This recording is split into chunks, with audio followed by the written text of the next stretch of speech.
You ready? All right, ladies and gentlemen, I'm really excited about this one. Danny, thank you, sir. Love you, thank you bro. for coming doing 100%. this. This is, I'd say, widely regarded as one of the more fucking likable Joes around. Anytime I talk to anyone about you, they're like, man, that guy's the fucking man. I was just in Providence back home where you lived for a little bit and seeing my family, and I went and got a haircut.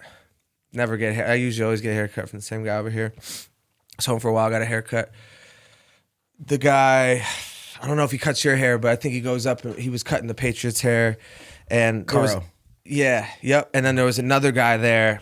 His name slips my mind right now, but first guy I brought up, he's like, you know Danny? I was like, yeah, bro. He's like, bro, that's the best fucking guy ever, man. It's one of those things where like I love having guys like you on this because as I look online, I went and looked today just to see how much you do. And like, yeah, you obviously do media for sports, but like who you are as a person, the light doesn't get shined on it that much as I would like, because it's just one of those things where like anyone you talk to who's, you know, been around you and known you says the same fucking thing. I'm not going to toot your horn the whole fucking time, but it's dope. And it's like one of those things where as you get older in life and you meet more and more people with the real genuine, you're an energy guy, like a vibe guy. You say that a lot. And I always notice that about you. You're a Cali guy, right? I'm from Houston originally. From Houston, but Yep. lived in I've Cali. been out here for 8-9 years. Yeah. So like, I don't know. There's something about that. It always like, No but you question. kind of understand that. And it's, as you get, you know, like I said, I meet more and more people. You remember the guys with the, you know, when the vibes are just right and genuine. You know what I mean? So hats off to you, sir.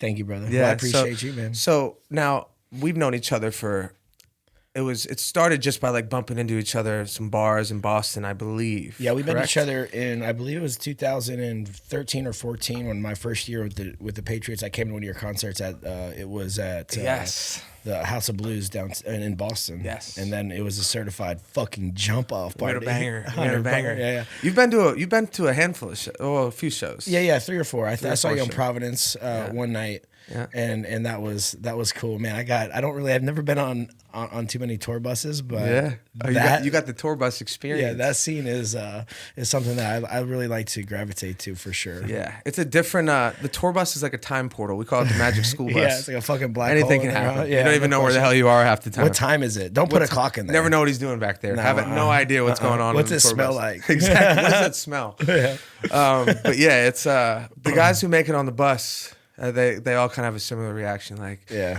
for just standing in a small area and being Yeah. on it, like there's just something Yeah. about the tour bus vibe that brings it out. Yeah. We were just talking about it out there, but you're a big music guy. I love music, yeah. Huge fan of concerts. I've been to a bunch of festivals and shows, and it's, you know, music for me is an energy for real, and, you know, it drives me in my career, in my life, and I really kind of rally around all types of music, really, so. Yeah, that is. Did we meet through Josh and Jeff too? Josh and Jeff? Or no, it was just through music and coming with some of the other Patriots guys and just coming. Yeah, that's how it started. yeah, that's how it But I started. remember when we sat down and dinner the first time, you were like, man, you're talking about Swish. Yeah, I love You just that's my favorite. That's my favorite. But I could tell how much it actually like. You can it feels like you utilize the music and plug it into what you do. No question. And I actually, you know, I introduced your music to a lot of my friends. Fire. And I actually had a conversation with a friend of mine that passed away that I had to unfortunately bury in El Paso. That we loved your music. We talked about you all the time. He actually would text me. He's like, man, what's that Mike Stud song that he loves Swish too. I love that. And I remember having a conversation with him, and unfortunately we lost him. But I'm sorry. you know, it was just it's all about you know, the love and the shit that you create, you manifest, and that's why people love you, bro. Much love, my guy. 100%. Much love. So, I mean, you were just sitting in here on Sam's, and again, it's one of these things where I realized I had access to some amazing guys, and you're obviously, you know, one of them. And you've had a very interesting journey because you're the underdog. You know what I mean? You're a smaller fucking guy in regards to the NFL, and have had to fucking knock down the door. Like the doors weren't opening for you. You just fucking ran through them ran through them and keep doing it to this day. So it's one of those things where like I was an athlete, obviously, and I know a lot of athletes, but it's one of those things where you just understanding the level it takes to do what you do and to run through those doors at this level. You know, it's one of those things you just like you have to respect. And I've talked about the mind a lot. I'm a big mental strength guy, and there's just so much mental strength that goes into what you've done outside of you're obviously gifted, God gifted talent, but taking that and maximizing it to this level. You've been in the fucking league how long? 13 years. It's fucking bonkers, bro. What's the average football career? Couple years. Never mind the guy like, oh, this guy's small, man. Couple years, like you've been up against that the whole time. And I just wanted you to get into. We could start with this, but just getting into like. I mean, how much of that have you even paid mind to? / if so, has it been a fuel for you? Is it part of why you're so mentally strong? Like, because it's kind of been this. I know I'm good friends with Marcus Stroman, who's very short as a pitcher, and has been naysayed for that his whole life, but used it as fuel. Up till just recently, he's kind of realized to let go of it. How has it played a role in like your trajectory and like just where you are and what you've done? Well, I've always been kind of too stubborn to really stop believing in myself. I've always seen guys in the NFL, and I've always felt like I could do some of the things that they're doing. And I know that I'm not necessarily a talented guy in terms of I'm not going to run a 40-yard dash real fast. I'm not going to jump out the gym, and I'm not going to test real well. But I know the intangibles of being a good football player. And I come from a family. My dad's a high school football coach in Texas, and he's in the Texas Hall of Fame for his accomplishments, and I've been lucky enough to be under the same roof, the same household, the same mentality as somebody that kind of paved the way for me. So Texas high school football is not a joke. No question, man. It's definitely a religion in Texas. Yeah, Houston, Texas. Yeah, I actually played against my dad in high school. He was a coach for another team in our district, and funny, insane. Yeah, I lived in the woodlands. What was that dynamic like? It was a quiet week. He said it was a quiet week. Bump into him in the hallway. What's up, Dad? Hey, Dad, how are you? See you Sunday. See you Saturday. It was a Friday night. Friday night. 0 for 3 on that one. Third time's a charm. Yeah. Wow. Yeah. How funny. And he was like dead serious about it too. He's like ready to bury your ass. Hell yeah, we're playing in front of 15,000 people. So that's bonkers. Yeah, 100%. It was. He came up to me before every game that I played in against him, told me he loved me, and proceeded to call out our plays from the hash because he's a defensive coordinator. I played receiver, and he's seen our offense play for 15, 20 years because my brother played before me, so he knew the offense. The offense didn't change, and he just leveraged that. Oh yeah. I remember he was calling out. I remember 2 stories. It was that's hilarious. 2 stories that are fucking crazy. That's a legend. He was. We were playing him as my senior year, and I remember being on the field. We're like on the 15. We're about to score, and I can hear him behind. He's calling out the play that we're about to run, and he's on the numbers. Like I'm like, Dad, you're on the fucking field. Get off the field. Dad. Yeah, keep it down. Quit calling out down. And then another circumstance that happened in that same game, they intercepted the ball. And they were running down their sideline, and I went to go tackle the guy, and I got fucking blasted. And my dad actually caught me on the sideline, and he's weird. Like, and he threw me back in the game. He's like, "Get out there!" I'm like, "Fuck!" I'm like, "Y'all just scored," and I got blasted. But we went on. I won 2 out of the 3, so I had sincere bragging rights around the crib. Suck on that one, Dad. Yeah, dude. Talk about it. Be environmental programming like this is right as soon as you were birthed into childhood. It was probably like he was a Hall of Famer, you said? So how long did he coach? He coached for since he was 22. He's 60. Sheesh. He's 60. He's the athletic director now. So you were born right into that fucking shit. I was a ball boy for all my dad's high school football teams. I was traveling. I rode in the back of the bus, and like my dad always coached in the hood, so it's like a real like rough part of town where he had to pick the kids up from school. He had to bring them to school. People there was it was a really mean, rough, really rough part of Houston. So I kind of grew up in that environment. I went to a school. The Woodlands is a majority, you know, white community where I mean, it's a bubble town. Really, it's kind of like. I've been through the Woodlands before. Yeah, 100%. And so I kind of got a different perspective at a very young age, or what life really was all about in our surrounding communities. And then you know, I felt like I grew up pretty quick, just being around the locker room, being around you know, guys all my life. So you know, interesting. So now, what? Any siblings at all? I have one older brother. Yeah, played football. He works and lives in Dallas now. Okay. With his son and my nephew. Dallas a little magical vibe as well. Yeah. Maybe not as magical as Austin, where you are now. We were just talking about it. Now you go see concerts there all the time. You're saying that's live music.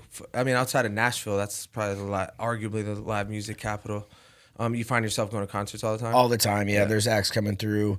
I have a lot of friends in the business like yourself, man. I love to go to. It seems like you're always linking up with artists and shit. I love to go. I understand the world of art. I take that aspect of art into my world and how I express myself in football.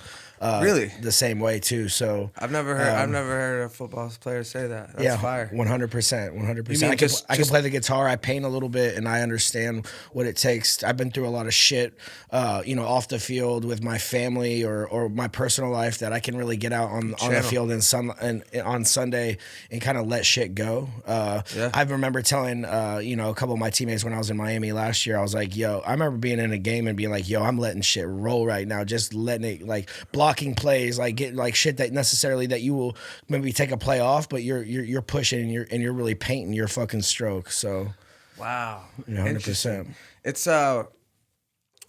interesting. I talk about it on every podcast, but channeling pain and channeling the things that have lasted in our memories as times where, you know, it's like you said something. I saw an interview that you said you're like, I didn't know how much I wanted to win until I lost. 100%. You know what I mean? And it's like one of those things where, for me as an artist, and just as a creator in general, like channeling pain or channeling any hardships I've had, and tapping into that is actually an incredible resource. Yeah. And I lived a lot of my life without that. I had a lot of things went my way, you know, and the baseball thing, like, that was terrible, but the music thing happened right away. Right. So I didn't have time to just sit there and a little bit of time, and I was optimistic, kind of ignorantly. Like, I wasn't really like super worried.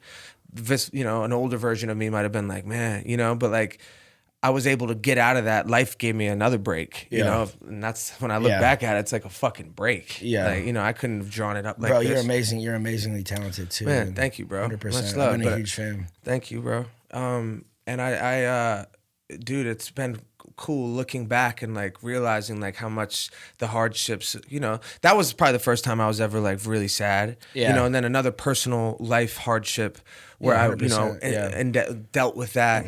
But like, it's interesting to hear you say how much you channel that just into giving like you're letting it go, letting it it sounds like flow state where you're no longer worried about anything. You're channeling all that into what you do.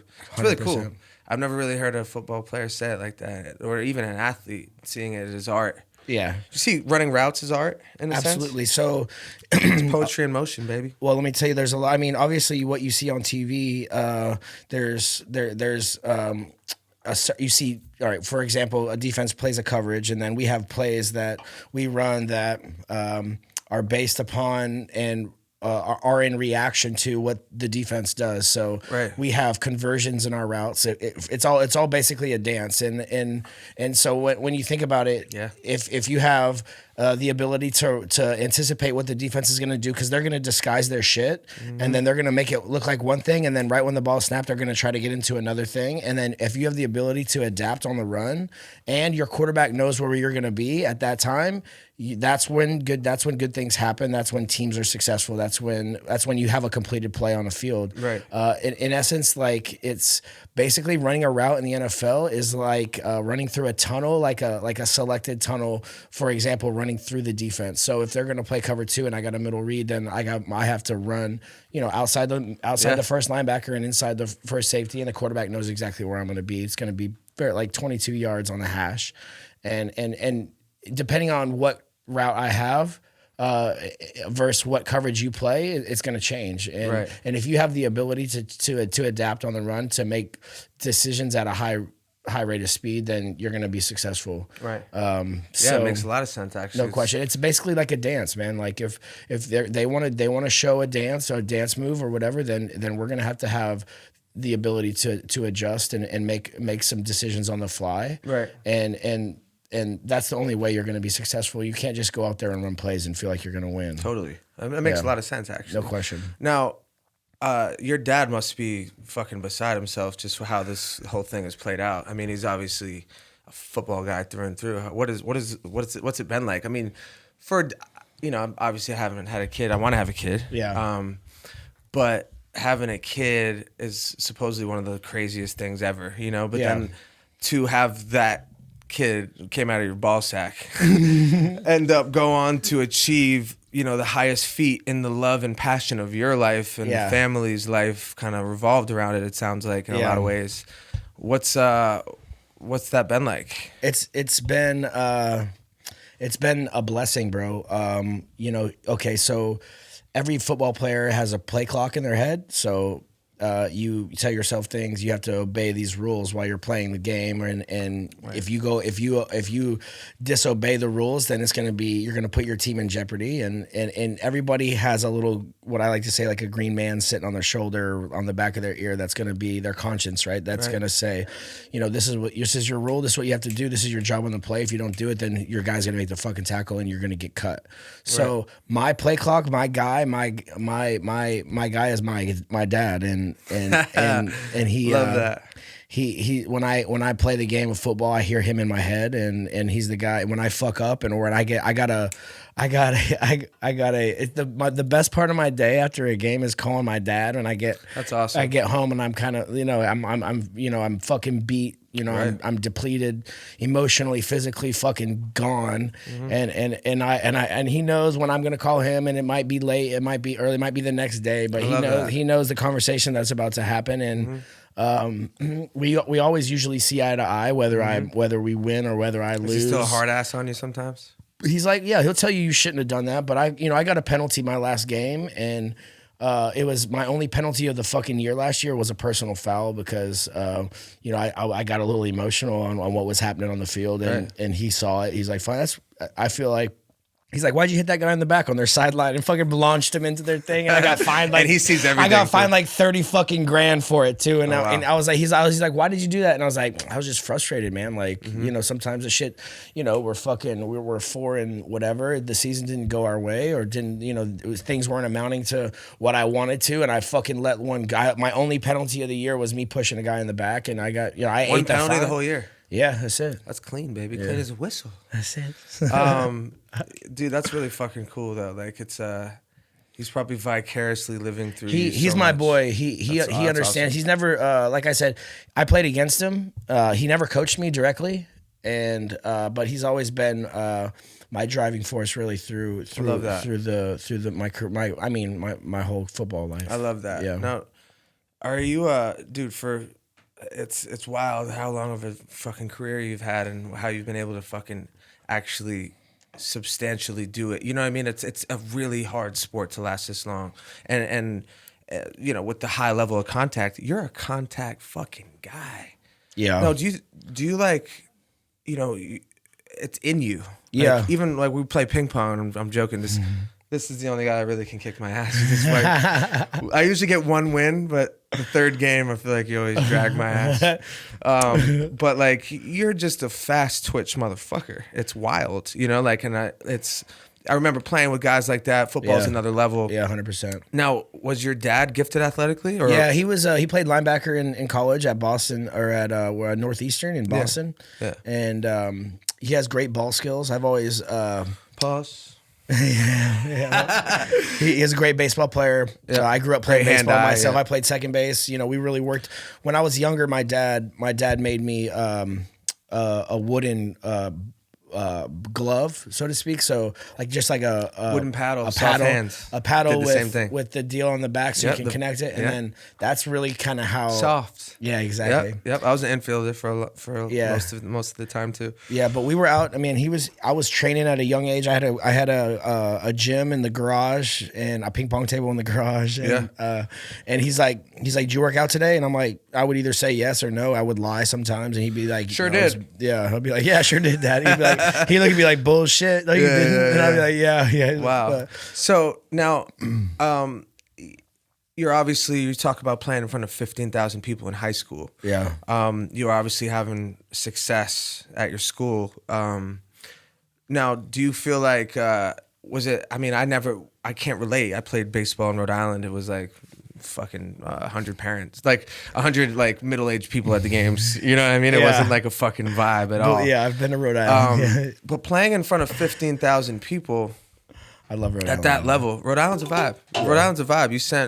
You spent how long? 3 years in Providence. Living in Providence. Yeah, I love Providence, bro. It's a vibe. Yeah, it's a great place. When you live there for extended periods of time, you know, the sporting scene in the Northeast, especially Providence, I mean, is somewhat limited. In Texas, we have great weather all year round. Same with California, so you can get out. You can get outside.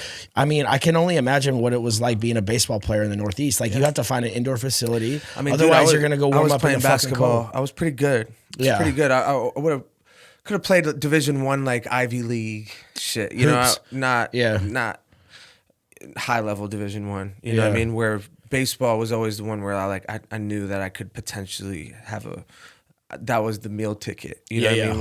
Where if I went and played basketball, it would have been a waste of energy. I was never going to be an NBA guy. 100%. You know? But back to playing in front of that many people that early, did you become big man on campus there at some point? I mean, there was probably a handful of guys that were pretty great playing in front of that many people. I went to the second biggest high school in the state of Texas. I graduated with 1,600 kids, and you know, sports and football and baseball was only the only thing I really focused on. I didn't really, you know, I partied a little bit, went out, and I had a bunch of friends. They were usually my boys from the football team or the baseball team, and then, but. You know, we had a big school. Everybody kind of, I mean, I saw guys walk across my, you know, graduating class on the stage that I've never seen before in my life. And I'm like, God bless. I've never seen like this guy, Joey. That's wild. Yeah, that's wild. But yeah, it was a big community. It was Were you guys a powerhouse? So yeah, we're ranked number 1 in the state my whole senior year.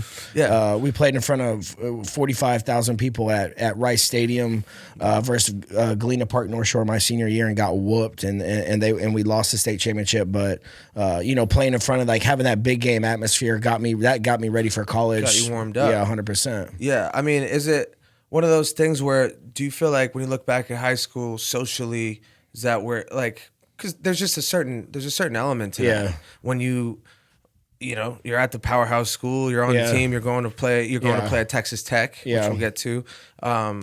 You know. Socially, it's an interesting time in your life. You know, think about it. You're going into starting this manhood, and also just like you start understanding like what kind of friends do I really want as an older adult, where you can make some decisions and do more things. You're not necessarily like under your parents' house, you know, like when you're a kid.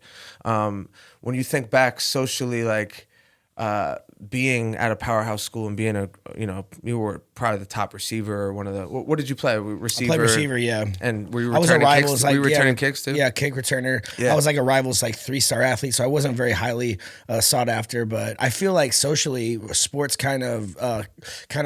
I've always been kind of introverted and shy, very shy growing up. My brother was more outgoing, and he kind of had like a lot of, you know, he was like, you know, a lot of friends and shit like that. I was really kind of by myself a lot of the time, and sports has kind of put me into the situation where I have to be. Yeah, socially broke down some walls for you, just 100%. Also, just having that team element, like kind of forced to have friendships and relationships with which people. Has been amazing. Honestly, when I look back at myself, then I feel like I was more. You probably wouldn't guess it, but I was definitely like pretty introverted in high school, especially. Yeah.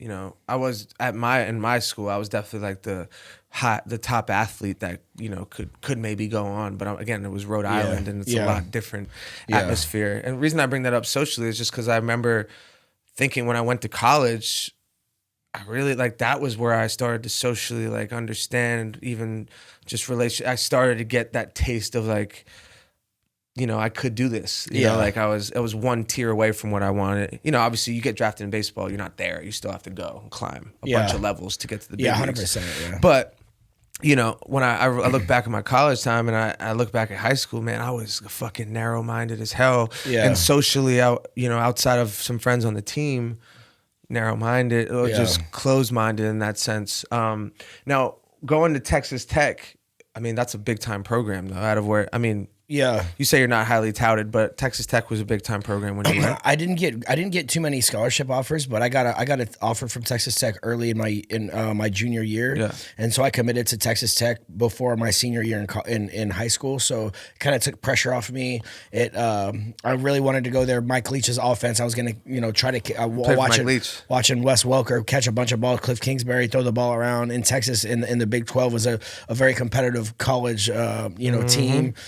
And I told my dad came home from a game. I remember I was a sophomore in high school, and Dana Holgerson, who was recruiting me in high school, came to my game and told my dad that they're going to offer me a scholarship. And I remember sitting when I was a sophomore in high school. I said, well, if they offer me a scholarship, then I'll commit to it. And they offered me a scholarship when I was at my end of my sophomore year.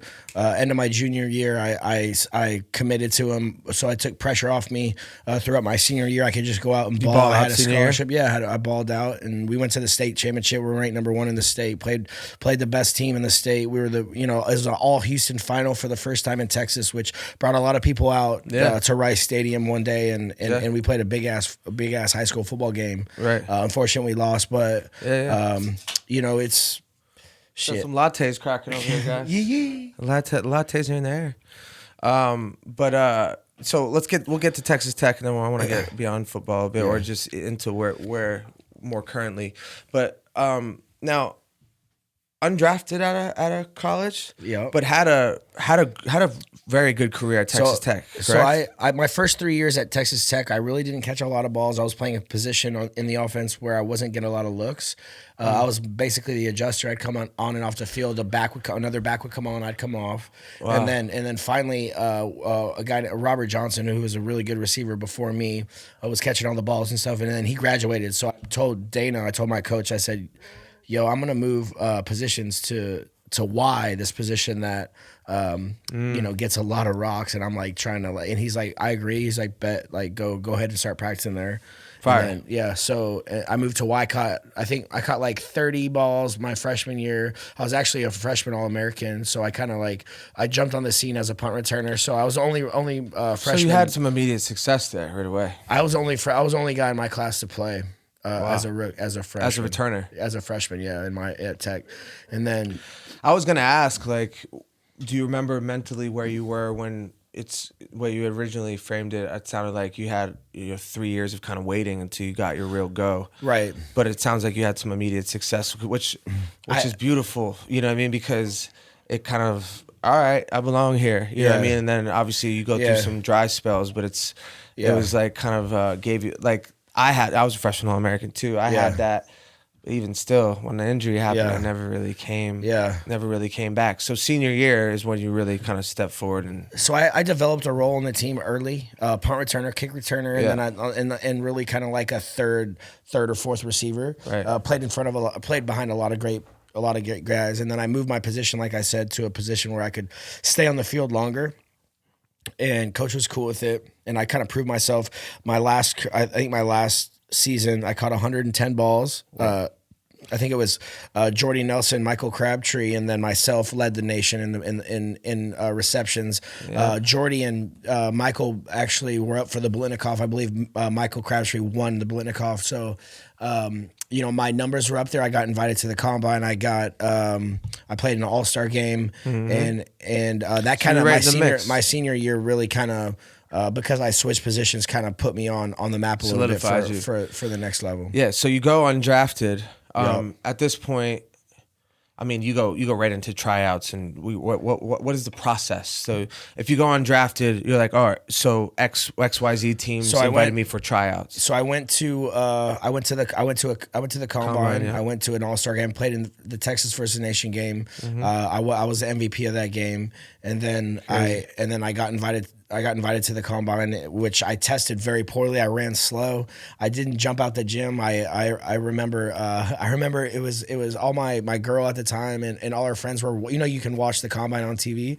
They were all watching the combine on TV on like NFL Network. And I remember Amendola, I was number 1 because my last name starts with an A, so I was slotted number 1. I was the first vertical jump to go, and they placed the rooks like low key. I was like, yo, that's too fucking high. Like, I'm not even gonna be able to hit the bottom one, but I didn't say shit. Right. And so I was like, oh, they placed it at like 11 feet, dude.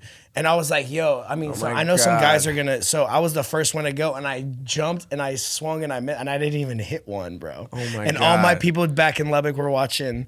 They're like, yo, Dolan didn't even hit the bottom ring. wait. So was it ever addressed after? Like, no, they lowered it after that. Obviously, I was like, yeah, that shit's high. But they showed it on TV.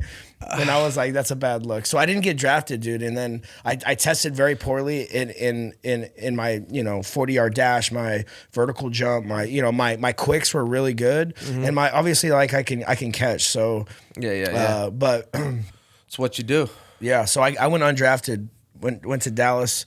Do you remember your psyche going through this? Was there? Yeah. So I was sitting in my girl's house in bed. We just went out the night there. At this time, there was 2 nights of draft. First, like 3 rounds, and then the rest the second day.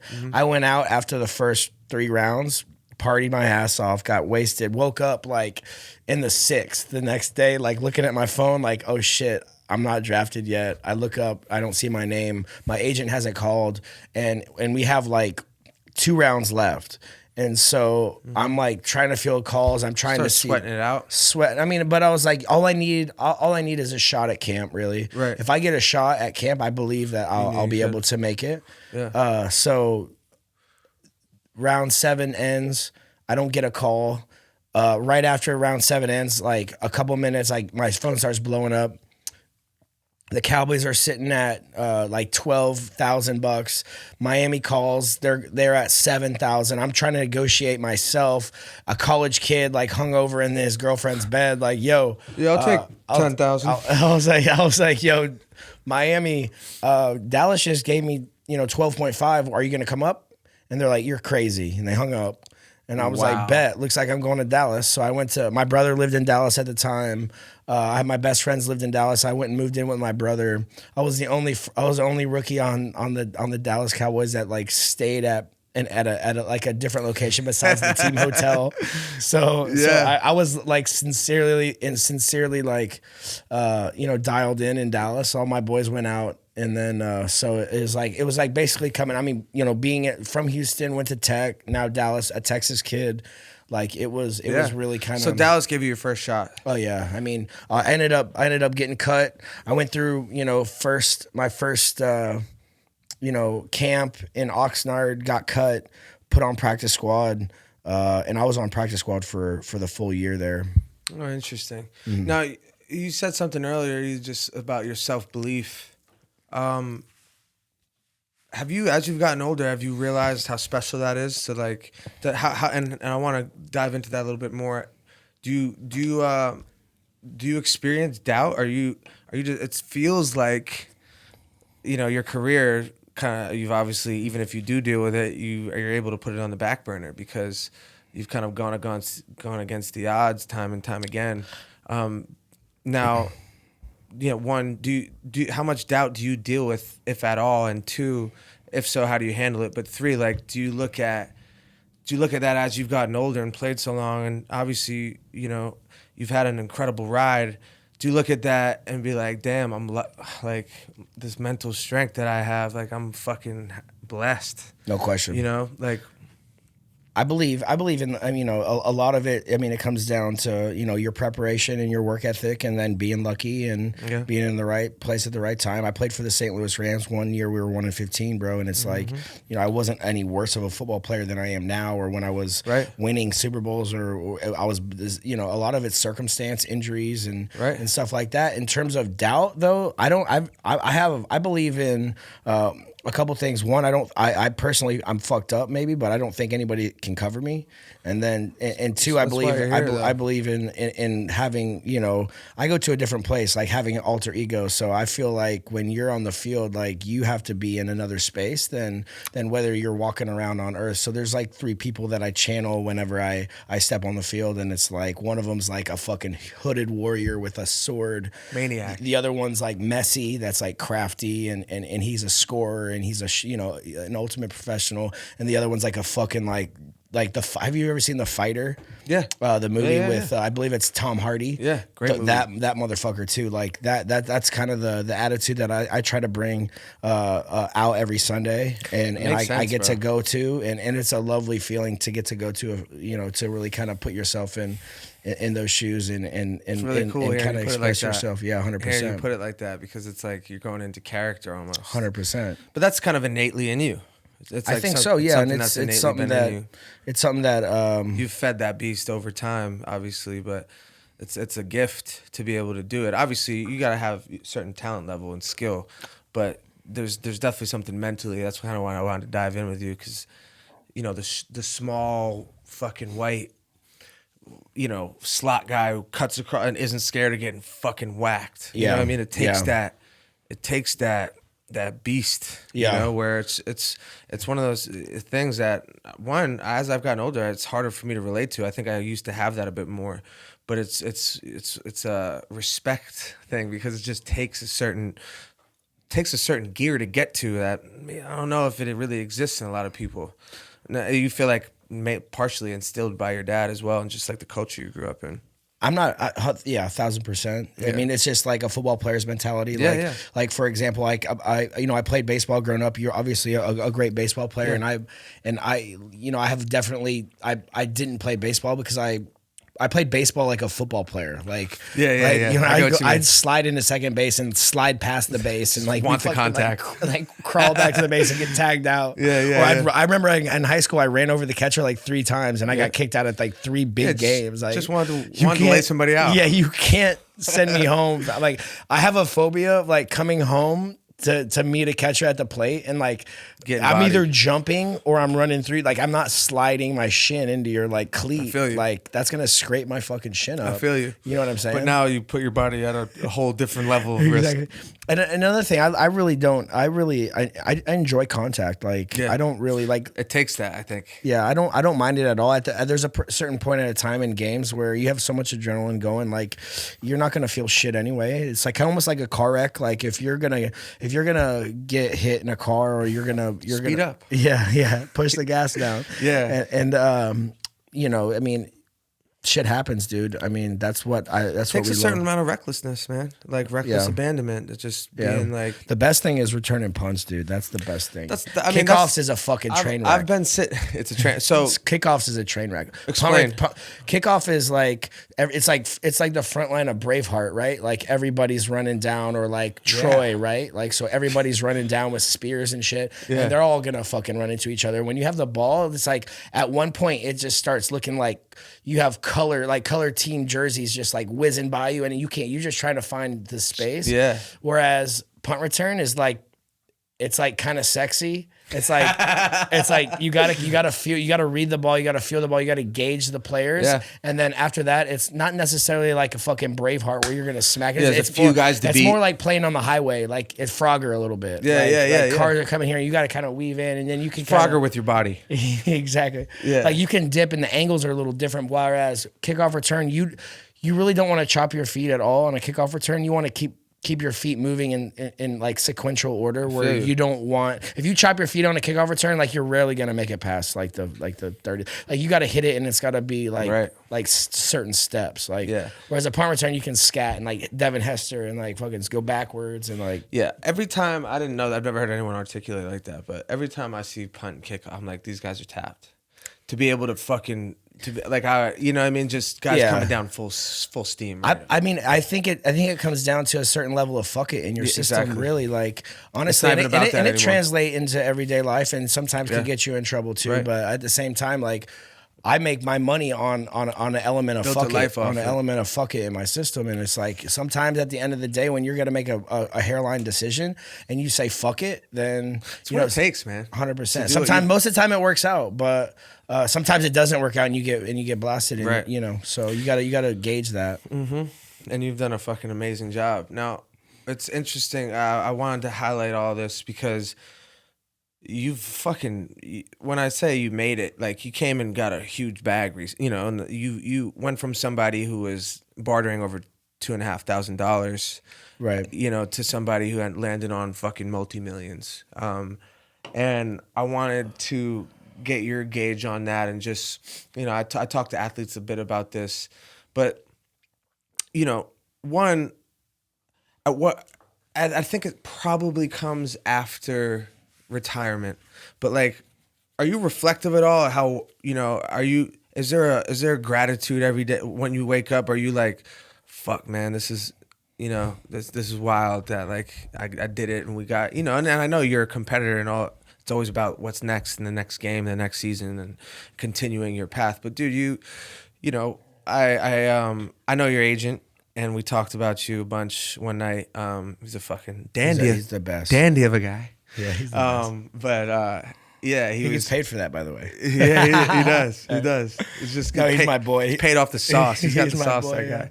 But you know, he told a story about, you know, getting you a huge deal and how happy it made him just because you're such a good fucking guy. But it's given your path and, you know, what you came from and where it's gone. Are you in a, you know, dude, you're how many years left do you want to play? A few years? You still want to go, or what does it look like for you now in your mind?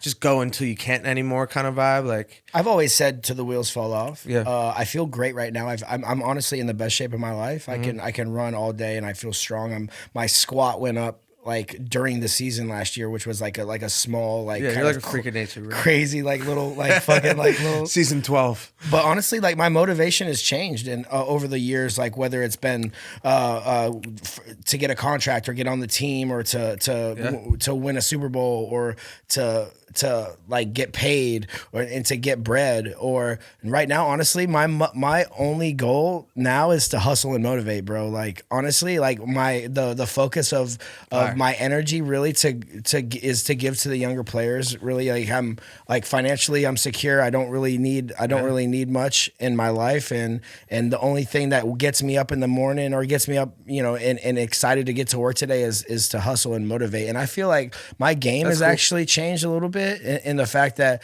like the origin of where my energy is coming from is just to give, and like to fucking like, yo, staff, you need me to run a 10-yard out, bet I'll run a 10-yard out. You need me to run a fucking go route, I got you. Run a go route. You need to block the down safety, I'll block the down, like whatever I'll paint the fucking goalposts. I don't care. Like whatever I can give to the organization. What got you there?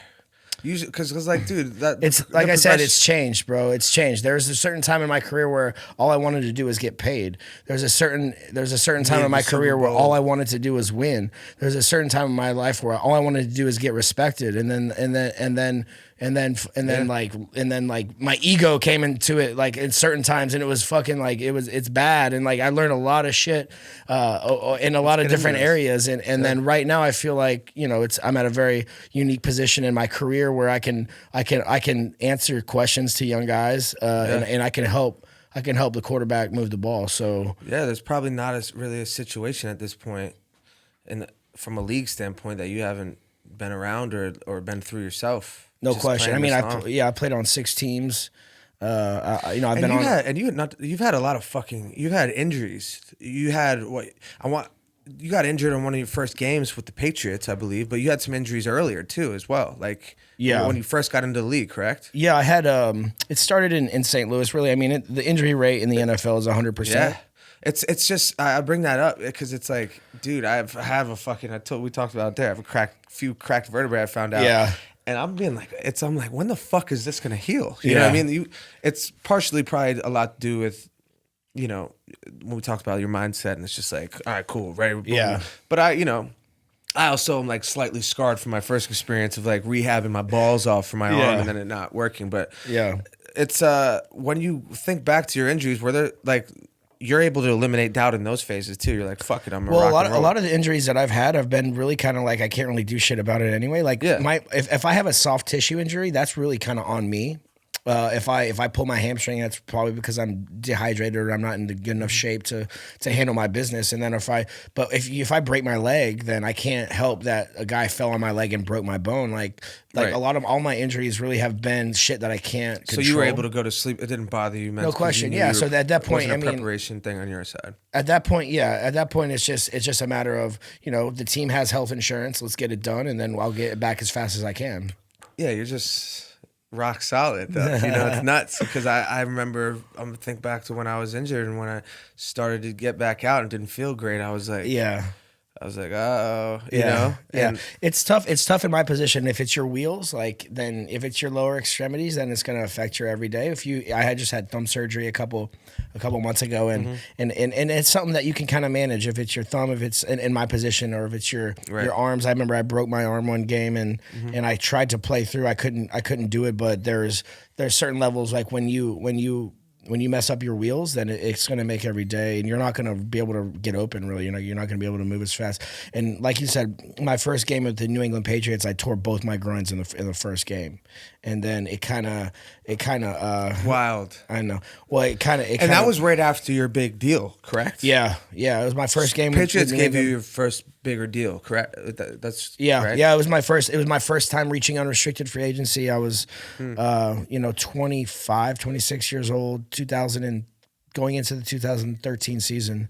I was like, a top-rated slot receiver that got, I had a good agent that got me some bread and got me an opportunity, really, which was the first time really I felt like I was like wanted or welcome. And it's a good feeling. And every other, when I was in St. Louis, it was my first start, but it was my first real opportunity playing in the National Football League. But I never felt like I was always scratching and clawing. Yeah. And there's a difference in feeling like that, coming to work for somebody that feels like they want you. Yeah. And that was we all want to be wanted. Yeah, exactly. No matter what it is. Exactly. Relationships or not, that feeling of like feeling like you're wanted and your presence is wanted is fucking. It helps you come to work, or it helps you, in your day to day, 100%. Helps you get up. Yeah. So I mean, obviously you pulled two groins. You missed that. You missed the majority of that year? I missed a game or two after that. That's it? Yeah, I remember I was this game. We were playing Buffalo my first game. Both your groin and you were missed 2 weeks? I'll tell you what happened. Well, I was going into the game and my groin was feeling tight. I ended up tearing it. I took a bunch of pain meds and then I went back out. I got my groin wrapped up in a really, really tight ace bandage. Took a bunch of pain meds, and then because my wrap was so tight, I went out and I tore my other groin off, and I got back and I remember talking to Brady after the game and taking my pants off and my groins. Hey Tom, come take a look at this. And that exact thing happened, and my groins were like two softballs, bro. They had both retracted and tore and shit. And I was like, I'm in trouble for next. Like I was. I'm gonna miss next week, but I'll be back in 2. Fuck's wrong with you, man? That year was it was tough, man. It was tough because there's a lot of expectations coming in with a contract like that, and when you start off and you hit a road bump like early on, it's tough. This is why I like bring them up, because it's mentally jarring for the 99.9% of people, but it seems like it's not really mentally jarring for you. Well, I like to worry about what I can control, really, and it's a life lesson in that. Yeah, really. No question. Going with the flow, baby. That's it. Crazy. What the hell's Bill Belichick like? I mean, I know the background. He treats everyone the same, which I find hilarious, and I love that it exists. Because the fact that he still treats Tom Brady the same, and coaches him like the rookie, that like barely is on the roster, makes him such a legend. It's hilarious because it's Tom. You know what I mean? Like, no question. But it's just like there's no way you can't respect it, obviously, with what he's done as well. What the hell is he? What the hell is he like overall? There's three different sides of Bill that I've experienced. One, first and foremost, a football coach, and I have the utmost respect for him as a football coach. He's the best football coach I've ever been around, I've ever played for, and his attention to detail and his attention to preparation is. And he's literally been in so many football games. Like he's been in every little situation he's been in, and he has an answer for it. His preparation going into the week, going into the different sections of the season, whether it be the preseason, midseason, first quarter, second quarter, third quarter, playoffs, Super Bowl. He's been in every situation. He's been doing it forever. He's the best. Secondly, a businessman. I negotiated three contracts with him on the phone myself. Wait, so he's negotiating? He's the GM. Yeah. Well, he runs the books, and I didn't know that. That's fucking legendary. Yeah, he's hilarious. 100%. So he was. I took 3 pay cuts to play there. And every year he'd come up. My first year he fucked me up. My second year I was a little bit ready. The negotiating my process. third year I fucked him up. Real talk. Like it was like I had Bill back. Dude, that's so funny. That's very rare, right? Yeah, no question. And then there's a third side to Bill that nobody really knows, and you only kind of see it after a Super Bowl win or like at the ring ceremony where he's fucking funny and he's outgoing and he'll make fun of himself. Yeah, and he's a family man, and his sons are fantastic. You see different sides of him, but I've dealt with every side of Bill that you can on multiple occasions. I love him to death. Does he drink any Bud Lattes or no? I don't know. I gotta see. I've never seen him drink a Bud Latte. No? No. Yeah, I mean, you can't tell if he's a guy I want to have a beer with or not. Yeah. Maybe the third version of him. I don't know about the other two though. He's a good man. Real talk. Yeah, he's a good man. To be able to do, I've learned very quickly, like for anyone who has any level of success, that's part of what I try to highlight here. It takes a level of greatness, and might not be your cup of tea, might not be how you would have done it, might not be something you can necessarily relate to, but you have to. Anyone at any walk of life, you realize that if they're able to, especially not flash in the pan success, but like something where to hang around and continuously have success for an extended period of time, it takes a level of greatness, and obviously he's at like an incredible level of greatness. No question. Let's move on to Tom. Tom, what a guy! What a majestic character that guy is. Is he ever going to stop playing, or is he just going to go until failure? He's going to go till failure for sure. I mean, he's playing at an incredibly high level, and it's obviously not for you to answer. But like, it seems like he doesn't have any. Not one part of him wants to really get out. He's just still rocking and rolling. I was with him the other night, and we had a long conversation. It was actually the night Kobe died, and we were in New York together. And that fuck you guys up? It fucked me up real bad. Yeah, and Tom was is friends with Kobe, and we talked about that and just his mentality and just the competitive nature that he brought. You guys have his life to the Mamba lifestyle, the TB12 lifestyle, and just the competitive nature that you got to wake up with every single day. I went to talk. We had a long conversation about his future. Tom's never played on another team before. I've played on 6 teams. He was like, "Dole, I gotta ask you, man. Like, what's it like? Running around or like being on a new organization and a new facility and a new city and a new uniform and new colors, a new number. Like, you don't have your shit. You got a new house. Right. Like the transition period is something that I've been able to become accustomed to. Unfortunately and unfortunately, but he's never really experienced that before. I know 2 things about Tom right now. He's really pissed off and he's really hungry and he wants to play. So he's gonna be whether it's it's inspiring at that level. I don't think that as his teammate and friend, I don't think that I'll see him outside of a Patriots uniform. I think that they're gonna take care of him and financially. And it would feel wrong at this point almost because it's been such a long, such a journey. No question. I feel like they're gonna build like the biggest, baddest ass bridge in Boston and call it the Brady Bridge, and people are gonna sit in traffic over there. Yeah. Let's sit on the Brady Bridge. If we're gonna sit on any bridge in traffic, let's sit on the Brady Bridge. Exactly. I'll sit on the Brady Bridge. Pause that too.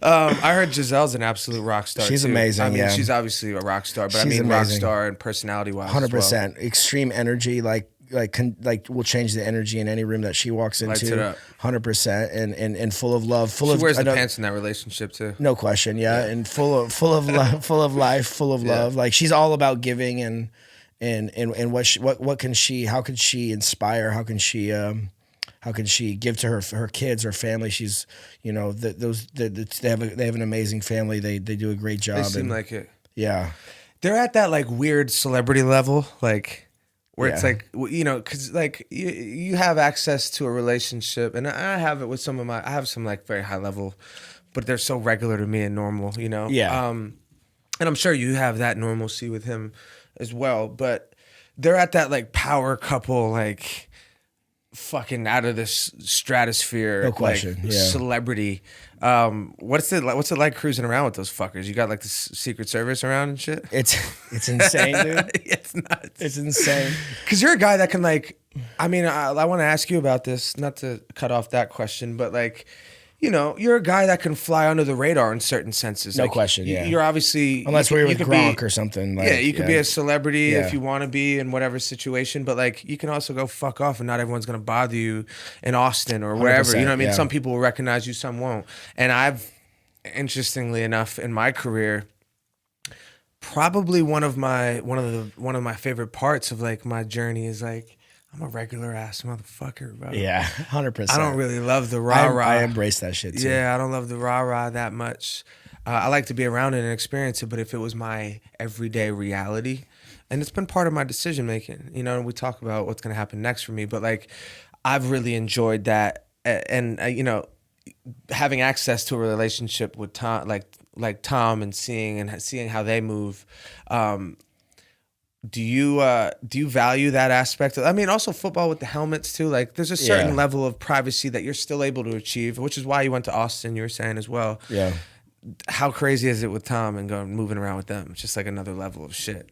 I feel like it comes down to a certain level of expectation. Really, when you meet somebody or somebody comes up to you, it's like how are you perceiving this interaction with I've learned being around Tom and Giselle that they experience that with extreme gratitude. Like they understand why this person is affected by our actions or whatever. They're very happy to see you. And then, if you need a picture, then I'll thank you for coming up and being cool. If you're not, listen, if you're a dickhead, like, right. then you can go fuck yourself. But like most of the time in my interactions when I'm walking around with Tom, that he's the nicest guy. Come tell me he remembers everybody's name. He wants to know about everybody's story. He'll take a picture with anybody, and it's like something that I've learned. I'm obviously at like a fraction of the fucking like celebrity that really that cool. Tom is and Giselle is, but at the same time, like when somebody comes up to me and is like, I express the same amount of gratitude because there's a lot of love that goes into. Were you always like that, or did you go? No, you mentioned your ego. Again, there's been times where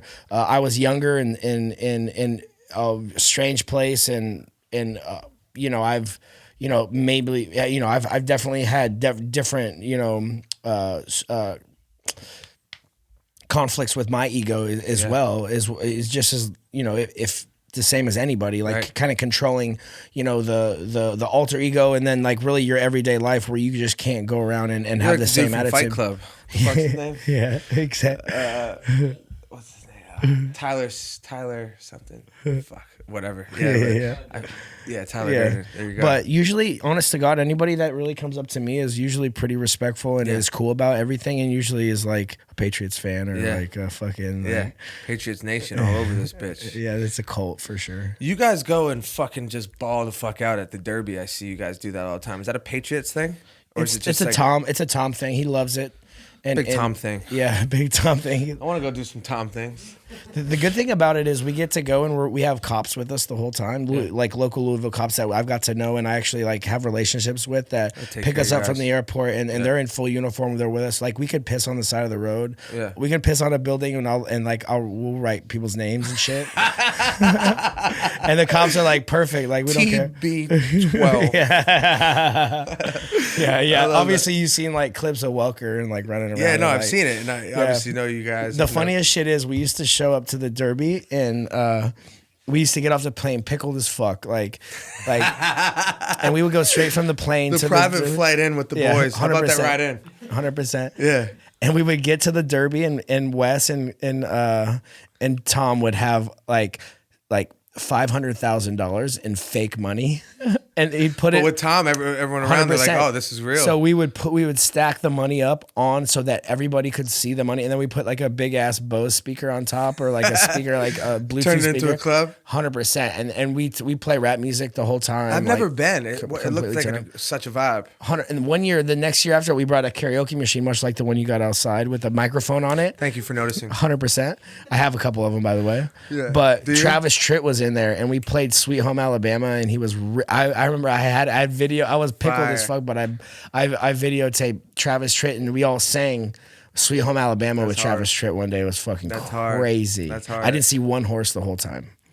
Didn't even see a horse. This guy used to shoot horses. He shoots horses, so he's a big horse guy. I've never gone. I need to go. It's dope. It's dope. I need to go. It seems like it's such a vibe. 100%. Yeah, the Packers will be there, so Aaron will bring all his friends, and then what's his vibe? He's great. Great dude. Seems like a cool motherfucker. He's great, bro. Yeah, he's a great dude. Yeah. I mean, there's really not a lot like him in the NFL that can throw the ball like he does. But cool guy. Like he'll bring the team out. Like great teammate. You can tell great locker room guy, and obviously great football player. But it's kind of like a pissing match. Like Jimmy G's gonna come up next year, and he's gonna be like, I was in the Super Bowl this year, and then we'll see if Patrick comes. Yeah. But there's like, I don't know if Tom wants to go, he'll go. But if he doesn't want to go, I'm not invited. So that's your only invite. Just riding Tom's coattails. I only go because Tom. Yeah. I would. You can't pass that up. I tried to miss it one year because my chick had a birthday party, and he's like, "Listen, you're not missing this. Oh, you're fucking coming." And I was like, how do you explain to your chick like I can't come to your birthday party because I show the text from TV. I know. No one can argue that. I know. When she doesn't understand that, she's not gonna understand anything. I know. One year I was in Providence, bro. I rented a boat in Providence, and it was the 3rd of July. I rented a boat for the 4th. I had 30 people on this boat. Tom texts me on the 3rd. It's like, "Hey, babe." You dive off like Forrest Gump. Yeah. He's like, "Hey, babe." Swim to shore. Yeah. He's like, "I need you in Montana tonight." And I'm like, "Perfect. July 4th. I just rented a fucking $5,000 boat." Everybody's like, all my friends send me picture from the boat the next day. I was running routes in Yellowstone, and they're all on my boat. Oh, so he had you come out there and work. Oh yeah, like when the boss summons, like you got to get go. There. Yeah, 100%. Did you tell him you were fucking off a little bendy from? I mean, the fact that he sends you a July 4th, like it's almost like he's testing the waters. Yeah, I mean? 4th of July, come out, work out in Montana. Yeah, it turns out we had a great time, but get after it. Yeah, 100%. That's what you gotta do. So. How are we on time, Stevie? Hour 3. Oh, we're flying high. We'll talk about this, then we'll go to a pee break. What the fuck is it like winning a Super Bowl? I mean, you this is like something like you got an unlock to the universe of your universe. That's the end all be all. You know what I mean? Not that your life revolves around fucking getting it, but for especially a kid growing up in a football household. Yeah. To do that, I mean, what was it like? I mean, it's probably hard to put into words exactly, but how many rings do you have? 2 rings. 2 rings. I lost one and won 2. Oh, you lost one. I thought you meant you physically lost a ring. I have 2 rings. I lost one. Drunk as hell in Austin. Lost it. Yeah. No, so you lost one Super Bowl and one. Okay, cool. Yeah. What the hell was it like when you popped the cherry? It was the first time. I had 2 very different experiences in my Super Bowls. The first one was emotional. I was scared shitless, really, honestly. I returned the opening kickoff to my first Super Bowl, and it's like You returned it to the house? No, about the 19 to be exact. So then you're 19. My 19, yeah. I thought you were like, I took it to the house. No, Crazy. But it was the best feeling of my entire life. Just high. Winning, playing in the game. You're numb. You're completely. It's every single ounce of energy that you've ever had really kind of put towards everything you've ever done. Whistle to whistle. So, it's really tough. It's emotionally taxing. It's physically the game. I remember my first Super Bowl. Must be another level of like physical exertion. 100%. So if I remember the halftime for every Super Bowl was 20 minutes long as opposed to like 10 or 15 of a regular season game. Right. So because they have to do like but Lady Gaga flying in. 100%. So I was in every Super Bowl that I've ever been in, like physically like running a lot of routes that game. It was like a pass heavy game. So I had to get two. Luckily if the halftime wasn't as long as it was, then I wouldn't be able time to get 2 IVs in my arm before the You're getting IVs at halftime. The fourth quarter, so I could actually participate. How often is something like that happening in the NFL? Do you get IVs halftime? Not every game. It depends on where you play. If it's a cold weather game. Never thought of that, but it's smart. If it's a cold weather game, you really probably aren't going to need it. But playing in Miami, playing in hot weather games, you can get 1 or 2 bags before the game. You can get one at halftime. Anytime you really need it. But like the Super Bowl, emotionally, you're spending energy thinking about. Oh yeah. You're taxing on yourself, and mentally, it's very very taxing. Physically, it'll wear your ass out. Right. So I learned, and going back to the preparation with Bill, like I learned how to prepare for the Super Bowl. Right. He's been to so many that he knew everything that when it comes down to media, tickets, eliminating distractions. Obviously you got to play your best game, the media access throughout the whole week, how to attack every single little day, every detail. He's been through that whole thing 100 times. So it was beneficial for me going into it because, I could learn from him, learn from the best. And by the 3rd Super Bowl I played in, I was like, I understand, exactly what we need to do here. Yeah. When you won your first, you cry? Yeah, I did. Yeah, I cried. I saw my girl and I cried, and then I saw my dad on the field, my dad and my brother on the field, and I fucking lost it. Yeah, I was done. I had my dad has a picture of it too. It's highly embarrassing, but it was honest to God, and it was when Malcolm Butler picked the ball off and wild versus Seattle. Yeah, we were in Amsterdam or something, weren't we? Yeah. We were in Germany, and like up at 6 a.m. watching it in some basement of some bar. I was actually getting my helmet on. I was like, okay, they're about to give the ball to Marshawn Lynch, and they're about to score a touchdown. I'm gonna have to return the kickoff. So I was getting my helmet on to go out on kickoff, return, and then Malcolm picked the ball off, and then it was the most exhilarating shot of adrenaline that your body can handle. It doesn't matter what drug you take, what level you like mentally you're on, like it literally is like the whole reason why you're in existence came down to the fact that when the clock struck 0, your team was on top, and it was the best feeling I've ever had in my entire life. How long did that high last? The first time it lasted like 4 or 5 months. I'd wake up every day with a smile on my face. 4 or 5 months. That's wild. Every single day. And then the second time it was like 2 weeks. Yeah. It's kind of like when you get used to having sex with the same girl for a while. Yeah. Man, I was high for fucking 6 months. Yeah. Now it's like 6 hours. Yeah, exactly. Yeah, man. Oh, shit. Legendary. Until you lose her, then it's like, fuck, you know. Exactly. Hey, it's part of life, It's life, baby. Let's take a pee break. We're flying. Thank 100%. You, buddy. We'll be right back with You Never Know, You Know What I Mean, right after this urination break. You're never gonna catch me. You're wasting your time. Forget about it. Go do something else. See you next year. Are you a maple or a Yeah, I mean, ash? to be honest, I'm a fucking pitcher. Yeah.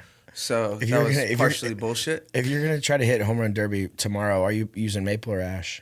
Maple for sure. Yeah. And I want to put it out there that the last time I played home run derby, I beat Jose Canseco. Dope. That's pretty dope. It's automatically the coolest thing I've ever done, I think, and ever will do. We were shooting for the TV show. Yeah. And I was dating Josie at the time. And, Yeah. You know, it was like I really was genuinely just kind of meeting him, and we were hanging out and doing shit, and they captured a lot of it, but we went and played, it wasn't home run derby. Like, he would definitely beat me. He hit like a zillion of them out. But like, you know, I was throwing to him, probably took him like 4 or 5 to hit out before he hit one out. And then, I mean, I could throw him like 20 balls. He was fucking blasting them to the moon. Yeah. But That's first swing, I haven't hit in like 10, you know, I hadn't hit since I went to college. Yeah. But I just blasted it out the park, and that was it. I dropped the bat. That was the last time I'm gonna swing it. Yeah. Last time I ever engage in a home run derby. I can't. Yeah. There's no way I can go up from there. Yeah. You know what I mean? But yeah, you know, playing in college, they're still using aluminum. Yeah, it's insane. It's kind of stupid, honestly. Did you ever see that transition for college? Yeah, no, there's a real Baseball. issue. There's a real issue though, because there's Pitchers getting hit. Scouts are able to decipher like true big league power From a metal bat to a wooden. from a batter, Yeah. like. But there is a little bit of a blurred line when you talk about that jump to wood. There's not even a learning curve. It's just like a growing pain of like, yeah, it's another level of like, you're not getting that extra life like you do off aluminum if you miss hit it at all. So No unless question. you square it up, it's fucking jumping still. Yeah. But you're not getting those like, you know, you're not getting those. They're slightly aided like hits because there's less. You know, there's less like you miss hit on a wood bat. It's dead. It's gonna hurt your hands. It could break. You know, where aluminum, you're never breaking, obviously, and it will fucking. You can get a bunch of check swing hits and things like that. So also, it just goes further. Yeah. So like, no question. But they're pretty good at deciphering like, oh, this guy has true big league power. You know, and they're able to see over a span of time. You know? Yeah, one of my favorite things to do in the selected cities that I've played football in is to take BP at the park. So St. Louis. BP at Busch Stadium was like one of the best days of my life. Then I took BP at Fenway one day. Best. Did you hit one out? In every stadium, yeah, that was my only goal. You were a player. That's on my You own. play. Yeah. So I thought baseball was going to be my meal ticket getting to the league. Growing up, you thought that. Mentally, it turned out that football was more my shit, but that and I couldn't hit a fucking curveball. You know, it's tough. That's what I had. I had like a crazy slider. Yeah. Which is like that would give me fits. Yeah, it gave everyone fits. It was just like one of those pitches, like, you know, as a hitter, like the one thing about it is I had like a perfect trajectory, so it looked the same out of my hand as a 100%. fastball. So it's coming out So the it's same. coming The sliders fastball, come out at the same time. fastball, Yeah, fastball. You swing and then it's like and it's out. You know, Yeah. most of my strikeouts were balls in the dirt. I think my plate discipline was a little bit twisted. My whole you know, approach to the plate was that if it's a strike, I'm gonna fucking swing. You're not gonna get a strike by me. It's one of those things where, like you said, I play baseball like a football player. Yeah. It resonates with me, but baseball is a very patient game. Yeah. And you're rewarded for your patience. Yeah. And a lot of times being over aggressive is a fault. Yeah. So like the way you are, where you're just like, I'm gonna fucking knock the ball out of the fucking, you know what I mean? Like, you know, it's like it doesn't play to like. A lot of the best hitters are very patient, very even keel guys. Yeah. You know, that's not a blanket statement, but there's a certain element to hitting that like. So, what would you say would be a good at bat, a pitch where an at bat where you hit the first or second pitch thrown, or you foul off like 16 balls? Like, because I watch baseball games and people are like, oh, this is a great at bat. Well, he fouled off like 16 balls. So what do you mean? I would liken it to a field position game, right? So in football, I would liken it to that only because like if the guy's throwing great pitches and you're just like they're tough to hit for like really what most major hits, extra base hits especially, is when the pitcher makes a mistake and you capitalize on it. Right. So if they're making great pitches and you're just deflecting it, it is you're fighting it off. And like there's also an element of like as you're going deeper in the count, you're making them throw more pitches. creating more room for error for the pitcher. Also, Yeah. when I talk about a field position game, if it's against the starting pitcher, you're getting him deeper in the pitch count, which, guys are limited at a certain level. Like baseball is different when you're a pitcher, like your arm will literally fall off if you throw too much. Yeah. You know what I mean? Like no question. There's no matter who you are, Roger Clemens to whoever, any of the most athletic and most gifted pitchers, like after you pitch a game, bro, you can't pick up your arm the next day. It's like part of it, you know? It's a very taxing, as much as what you do is so physically taxing overall. Scientifically speaking, overhand pitching is the most unnatural movement in all of sports. No question. Your arm isn't supposed to, like softball pitchers, fast pitch, they throw They hard. can pitch 2-3 games in a day, like a week, right? They can pitch all fucking every day. Yeah. Pitcher, it's unheard of. You're iced up. Yes, it's definitely taxing in that regard. But that's why you have that system in place where you pitch every 6 days, really 5-6 days. Yeah. But it's all just necessity. Like you need that time. I kind of got burnt out in baseball. I remember I played 116 games a year on a traveling AAU baseball team where we could ridiculous number. I know where we could we play in a tournament a weekend with 7 games in a weekend. Yeah. And it's a slow game. Yeah, I know.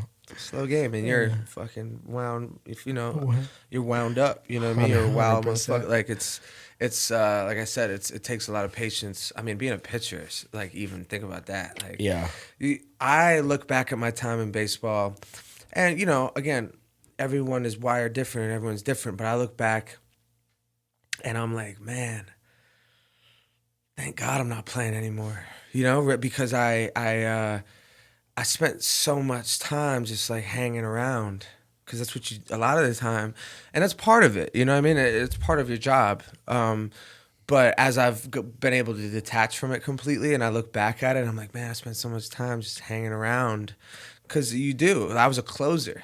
Yeah. So like, dude, you're hanging around. Like the game's starting, not for me. You know what I mean? Like I'm not even really getting my juices flowing until like the 6th inning. And that's like 2.5 hours, 2 hours after the game started. So it was like this different thing. And I was good at it because I was in flow and that was all I knew. You know what I mean? But looking back at it, man, I spent like 6 hours a day at the field, 6 to 8 hours a day. And I could have got all of my work done in 45 to 60 minutes. Yeah, no question. Maybe not, maybe 2 hours a day, but like 4 hours every day times 7, 28 hours of excess time spent at a grass field every day, and I get that it's part of playing at the highest level. I always wanted to be a field position player. I never wanted to be a pitcher for that reason, honestly. I wanted to be in the mix and be kind of like it's more fun. Yeah. Well, I mean, I didn't have a big arm like that from the mound. I mean, I played second base. I had a little bit of like a Chuck Knobloch syndrome where like the throw, I remember Chuck. Yeah, the throw from shortstop was just like a little bit too far for me. Right. Like I can rip one from second base and then I'm like in the hole. Like You look I'm like a second baseman. Yeah, I could turn to like that thing's my shit. But like third base was out of the question. Mm-hmm. Shortstop like in the hole, like backhand in the hole. Like I wasn't gonna make that throw like on a dime. So like I really naturally wasn't gonna be a pitcher. My arm wasn't that big. Right. So I played second base, and I was really kind of in the same in football too. Really, is like that field position player, like that receiver, like the kind of like the guy that's gonna do the grunt of the work. How you gonna, like it's kind of what you've done on the football field. Not that you're changing positions, but you do whatever the fuck you gotta do. You know what I mean? 100%. It's definitely been part. It's part of it's not even part. It's really what's made you so special. You're just like an asset, no matter where you get plugged into, because of that mentality, but also the physical side. You just step up to the plate and do it.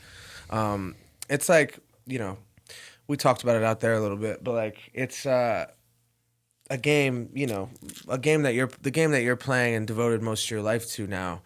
It's coming to an end. You know what I mean? And we talked about it, a few times, I believe, but it's an interesting time. Because, like, dude, again, you've played 12 fucking years. You probably have 1 or 2, whatever, But it's one of those things where we talked about the ego, and I kind of want to circle back to a little bit. But the ego that being a fucking football player not only brings out, but feeds what makes you great. Like when you talk about going into your separate egos of like, I'm a fucking warrior. You know what I mean? And being able to turn that off and on. Now, as far as the ego goes, and then also where you've gone with understanding that it's your role to give, where do you think that came from, or where did it stem from? If you could even put a finger on where or when.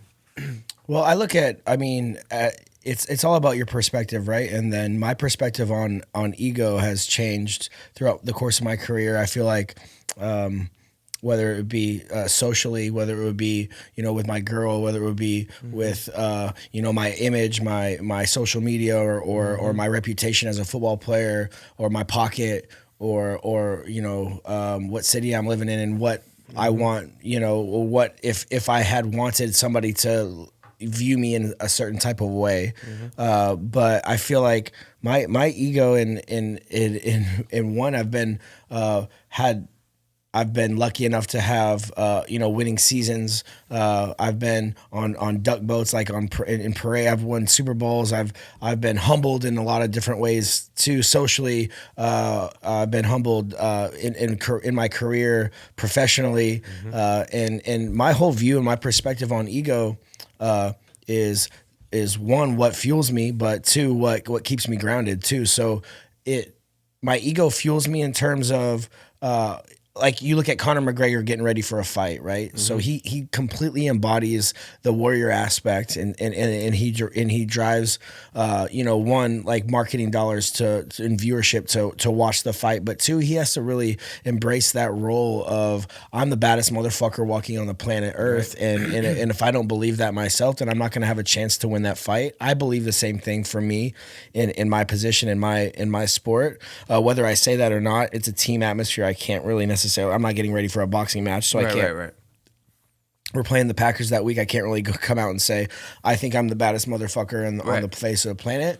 But I certainly have to think that way. Right. You know what I'm saying? And that's how I view every situation in football. I don't think that anybody can cover me, and that's just the way that I think. And then in turn drives a lot of things off the field that are sometimes detrimental, but sometimes very beneficial for me, whether it be making money or meeting people or performing at the highest 100%. And sometimes it comes in a life, like an everyday life situation. It's detrimental because it could drive me into a place where it's not beneficial for sustaining a relationship, or that fuck it that we talk about in our system it's you know what I'm saying? It's extremely valid. So what I've learned throughout my career is kind of that you have to differentiate the between your ego on the field, or your ego and what you want to be, and then I'm not a father. I don't have children, but I can imagine what it's like, coming home to a family of 3 little girls where like you got to leave that fucking ego at the door. Like you ain't gonna bring that shit home. Like, I'm not a father, like I said, but I want to be, and I understand the difference between being one way and doing your being an artist, or being a whatever, and then trying to sustain other things in life that don't necessarily coincide or that don't necessarily go together. I can't there's some things about being in a relationship or having a girl, or being in a good brother, a good son that aren't necessarily like the fourth quarter of a football game. Absolutely. Like so you gotta understand the difference, and that's basically the main thing I've learned on ego, is that it could be a deadly fucking place, man, and an ego can run shit in the ground. It can destroy friendships. It can destroy relationships. Absolutely. And you learn your lesson either way, because your ego is only so big until you're by yourself, and it's like where to get you. Absolutely. Now, as far as like, dude, it's one of those things where we have a similarity in the sense of going through like a public relationship, and being like, we're regular motherfuckers too. 100%. You know what I mean? And it's one of those things where you're just a handsome guy. You find yourself where you find yourself. 100%. But it's one of those things where I we kind of went through some similar things, And why I asked like where or when did like realizing that, you know, eliminating the ego in your overall path where you talk about giving, for me it happened through my relationship, and through falling out of the relationship as well. It was just like, you know, I hadn't really dove into like how much of my decisions were actually ego driven. Right. And you know, looking back at it now, you know, it was a huge awakening where I was like, man, you know, there was so many, even the way I was deciphering certain conversations and deciphering certain circumstances were very egomaniacally, or not even egomaniacally, but like, you know, the ego was playing a huge factor in how I was, you know, deciphering things. But like I said, it's why I ask you where, because it's where I learned that like I need to start thinking about, it's not all about me and what I can get, you know? And like a lot of the shit I started reading and learning about is just like the benefits of the karma situation where, you know, once you start asking like, how can I help? You know, and how can I be of service in certain ways? And it's partially why we're sitting here doing this. I thought the podcast was of service to a lot of my fans, a lot of people. 100%, bro. And it was through that relationship and through that hardship. Yeah. Kind of looking back at it, you know, with a refreshed perspective on even like thinking I was the victim, thinking you're the victim. That's ego driven as well. You know what I mean? It's like, how could you do this or how could you do that? You know what I mean? Or the way, you know, you said something out there that was really cool about like the disassociation, and that's like it's a hard part about the breakup, because you have, when you were speaking on it, I related to it a lot, because you said something about like when you have a relationship with someone and you have that friendship and that connection, and then, you know, because it's so hard to, you know, you go back and forth, just like anyone, it's very, very rarely is there a clean break. Like, oh, you know, we're not for each, you know, we just move on. Right. Yeah. So you have that give and take and you go back and forth and you pander. And now it's like, dude, when you realize that it's for the better, you know what I mean? And it's really like one of those things where that disassociation is like a coping mechanism, you know, and that's what bothered me about it. It was, you know, I've really only had like 1 or 2 serious relationships, really. So that was like the hard part about it. But getting back to ego, it's how I realized I had an ego. You know, like I hadn't really thought about it yet. It was always been about me. Of course, yeah, it's my life. You know, what about me? Like, how are you gonna do this to me? Where I kind of learned through that relationship and through the hardships that it brought. And I know, dude, for a fact, like being a dude who's not used to or wanting to be on TMZ and being on it and being in that, it just adds a additional pressure, additional poison for your ego. Like, oh, how is everyone interpreting this? You know, how's the public interpreting it? Now, do you feel like through what you went through, or not even just that relationship, you mentioned another relationship previously that you kind of learned a lot from. Do you look back on those and credit those for helping shaping your perspective towards the ego? No question. I feel like in one relationship that I had been in, I learned a lot about the difference between attention and respect. Like I'm not necessarily out to gain anyone's attention or to try to formulate an opinion in somebody else's mind that I don't necessarily even know. Yeah. They're just, watching my life unfold. Right. Necessarily not even, they see me play football and then they want to, dive deeper into my personal life. Right.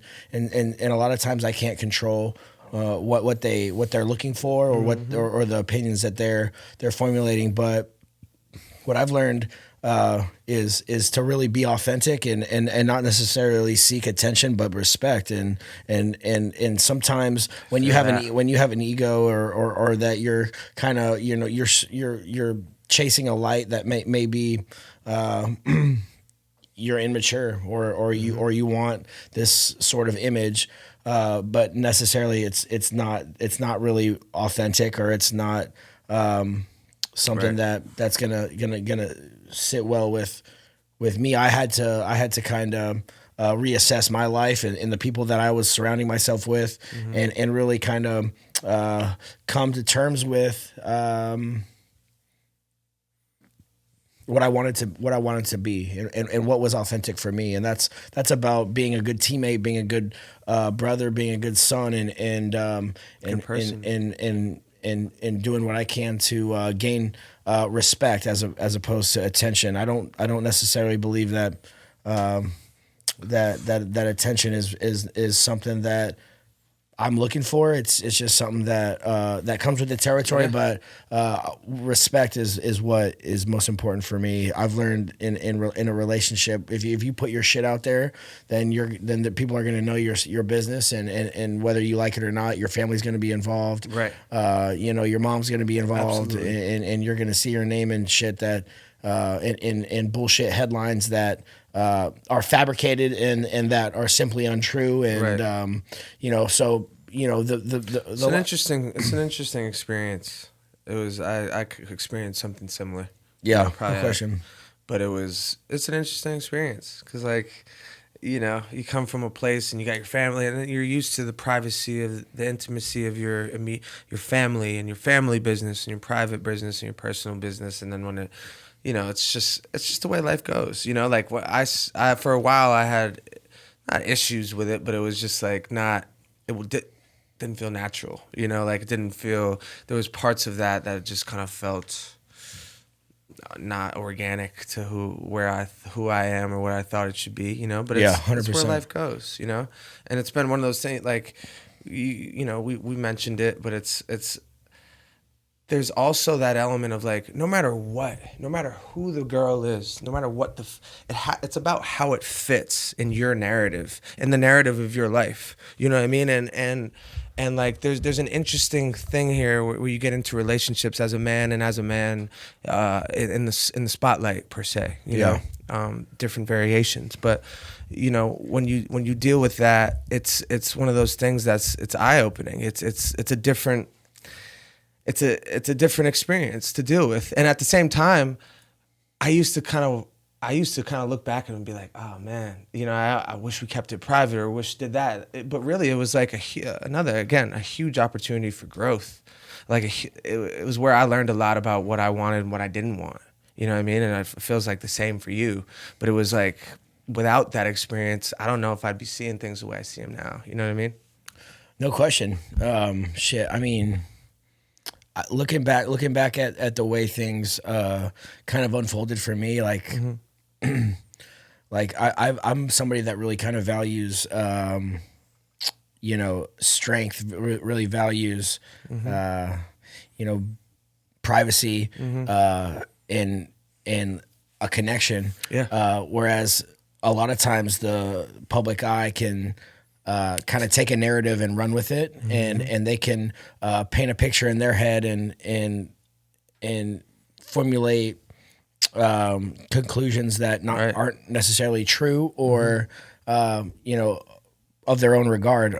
So, and that's something that I have no control. So, if the connection with your partner isn't there, and the media or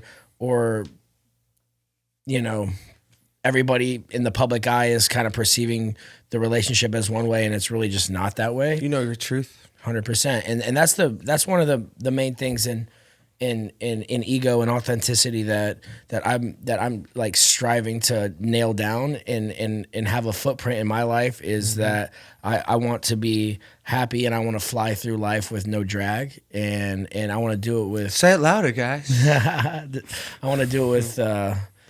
Motherfuckers alike. So oh yeah, I feel that 100%. It has at the end of the day, I read a bunch of shit on this, but there's a little feeling in your tummy. It tells you what's right and what isn't. You know, and it's a natural process. Just like when my mom, I have a million neurons in our body telling us to run this route or have this conversation or whatever. Everything's working perfectly. Yeah, and there's an element to that in decision making, especially emotional, decisions.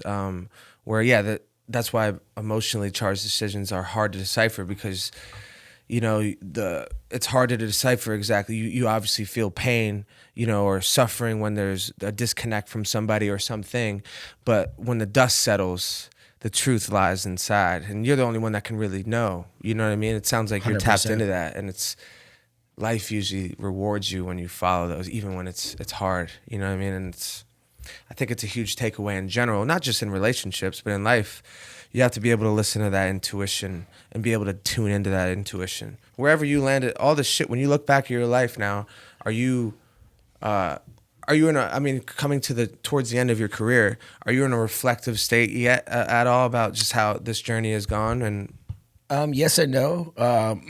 You know, obviously I look back at pictures and videos and old games where, you know, it was really nice to be a part of certain situations, certain teams, and then I learned a lot from winning. I learned a lot from losing. I learned a lot from, you know, basically coming out of the mud, being undrafted and shit. Oh, yeah. And then what I look for in the future for me personally, and I'm as hungry as I was before, and I have new perspective and new goals in my mind that are pushing me through, are going to push me through this next season. And I have goals for myself. I have goals for my team, and I have feelings that I still want to feel, and I work for to hopefully feel one day again. Right. So that's what ultimately is driving me, is propelling me for the future.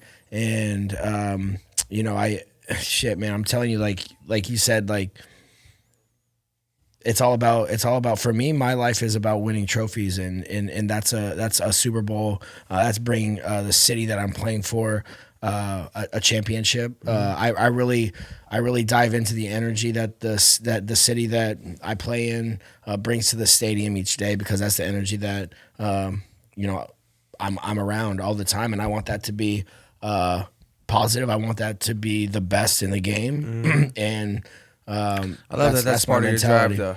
Yeah, for sure. 100%. No, it's been what, 5 cities? St. Louis, New England. I'm on my 6th team. 6. Yeah, Dallas, Philly for a cup of coffee, St. Louis for 4, New England for 5, Miami 1, Detroit 1, and then And now you're a free agent. I'm about to be a free agent. Hopefully, you know, I'd love to stay in Detroit. I'd love to play for the city of Detroit. And you seem like a fucking Detroit guy, and I mean that in like, you know what I mean? It's a guy that city, the people of that city can like. Well, I definitely identify with. I wear this hat for a reason. It's paper route. It's paper route is my paper route. I have 2 aspects on paper route. One being a blue collar mentality, waking up in the morning. It's an early morning job. You got to get up and you got to just get it done. Deliver the news. That's it.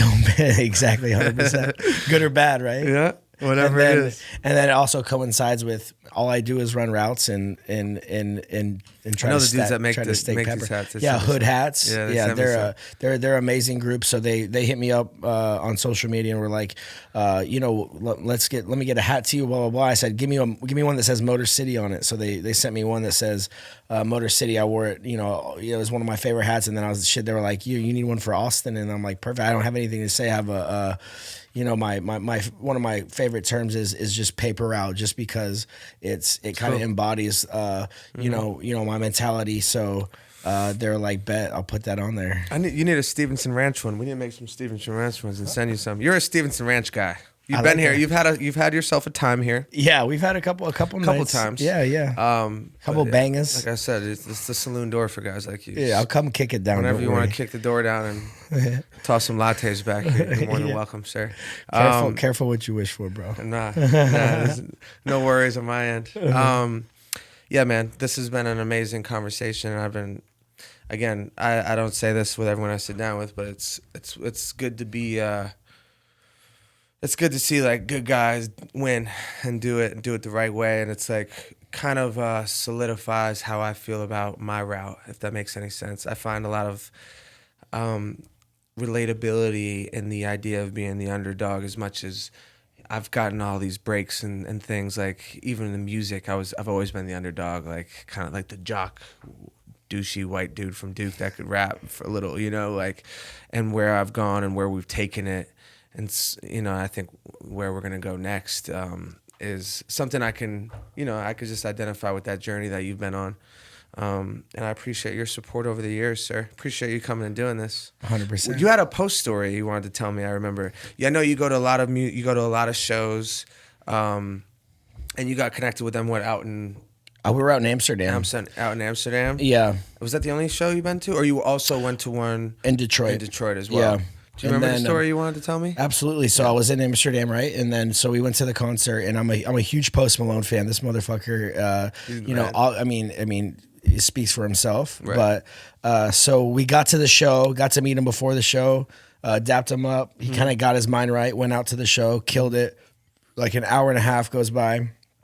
2 hours go by, and then it's his last song, and so I'm kind of piling into the elevator as he's coming off the stage, and I'm in the back of the elevator. I'm kind of faded, I've been drinking and hanging out for a bit in Amsterdam, so you can imagine the shit that was going on there. So I was by myself in the back of this like big ass freight elevator, and then all of a sudden like a couple bodyguards rush in, and Post comes in and collapses in the back of the elevator, and I'm sitting there a foot away from him, and I'm looking at him, and he looks up to me almost as if like he's asking me like, "Hey, how'd I do, bro?"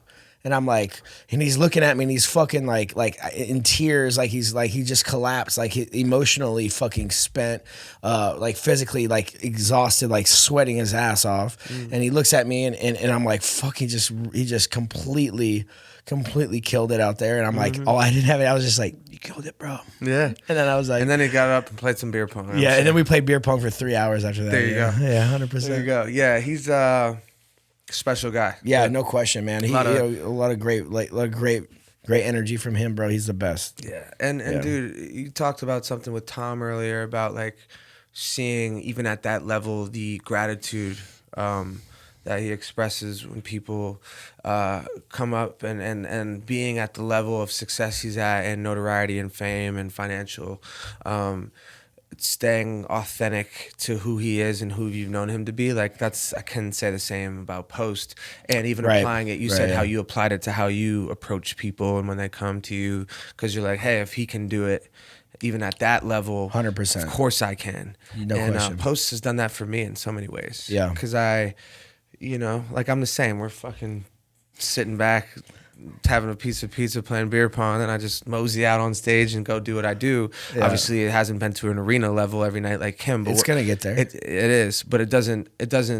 Seeing it not change, seeing him remain, who he is, 100% has been very much so affirming how I feel about it, and knowing that I can climb to whatever rank and remain a good person and remain humble and grateful, and actually maybe grow towards it. And everyone thinks that's crazy, where you could actually get more humble with the more success you get. But I feel like that's happening for me. You know what I mean? Like I've taken a very slow route to where we've gone, but I feel like you're just building a foundation though, and perhaps if you stay true to your authentic, your artistic integrity, and just be you, and understand whether if you're going through a transition or not,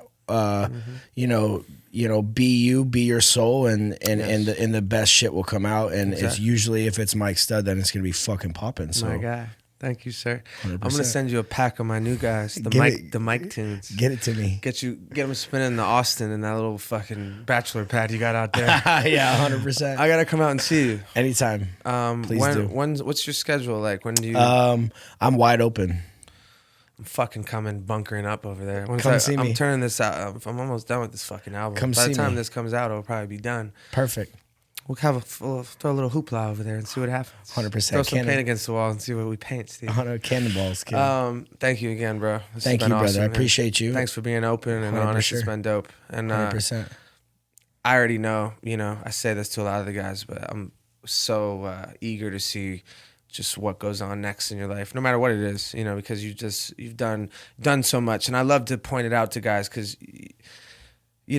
you guys are so fucking hard-nosed. Like, you're such competitive motherfuckers, and it's like I love to try to bring to your attention how special what you've done is, and achieving what you've achieved. It's just like you definitely, of all people, just given the odds that you've fought and continue to fight, and it's been fucking dope to watch. Thank you, brother. Thank you for. I know you'll do it next, and the next phase, and the next phase after. So thank you for inspiring me, bro. Much love. I'm gonna go full speed as much as I can, baby. As much as I can help. Thank you, bro. 100%. Appreciate you, bro.